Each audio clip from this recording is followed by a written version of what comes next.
Bataan, sa Maribeles. Kasi doon po yung maraming factory sa Maribeles. Naging quality controller po ako doon sa factory ng mga bag, garments. Yun, nagtagal ako doon na almost 5 years.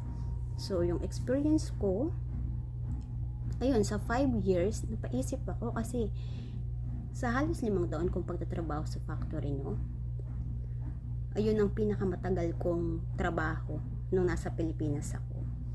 So, as in talagang wala eh. Wala. Wala talagang ipon. Halos kapos pa talaga. As in, kahit sumasahod ka na ng provincial minimum wage, alam mo, sa sobrang mahal ng bilihin sa atin. So, ayun, that time habang nagtatrabaho ako, sinisingit-singit ko na yung pag-apply ko. Pag-apply ko sa abroad. Sabi ko nga, kung hindi ako, hindi yung tipong hindi ako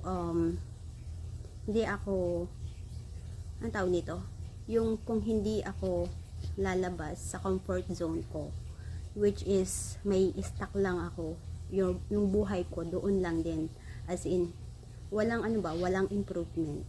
So ayun, that time lagi akong nagpo-pray na kay God na, Lord, kung may opportunity sa akin na darating sa labas, kahit sa labas ng bansa, kahit anong position po, basta marangal, igagrab ko. Yun. So, ayun na nga. That time, doon sa munisipyo, kasi nadadaanan yun pa uwi sa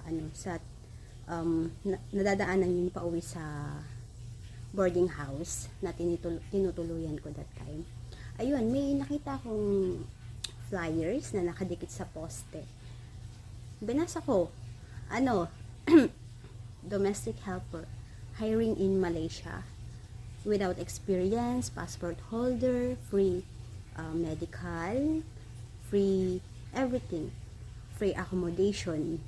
So, ang gagastusin mo lang is yung pamasahe mo pauwi, papunta sa Manila, pauwi, back to your province. So, ayun, that time sabi ko, ito na ba yung sign? Ito na ba talaga yung sign? Parang, nung time na yon, nag-inquire ako. That time din, ayun, pumasok ako sa munisipyo. Nandun yung mga personnel ng agency. So, ayun, hanggang sa interview ako, willing ka ba talagang mag-abroad, ganyan-ganyan. So, ayun nga, sabi ko sa isip ko, kung papasa ako sa medical, yes, eto na yung sagot sa mga tanong ko. This is it. So, ayun nga, grinab ko yung opportunity na yun hanggang sa napasa ko yung medical and all. Ayun na. Doon na nag-start yung journey ko bilang OFW. And I'm proud of it kasi nakaya ko yun within 3 years. Imagine that. As a first timer, 3 years. Hindi yun biro, guys. So, ayun. Next video, i-share ko kung ano ba yung mga tips na pwede kong ibigay sa inyo, guys. Yung mga nagbabalak maging OFW, lalo na yung mga magtatrabaho sa loob ng bahay. Which is, ito naman yung ma-share ko sa inyo. Next video, i-share ko the rest. And anyway, thank you for watching my vlog. Thank you for watching my vlog, guys. And please like and subscribe to my channel. And mag-comment din kayo kung ano yung gusto nyong may topic ko sa ating YouTube. And thank you. God bless.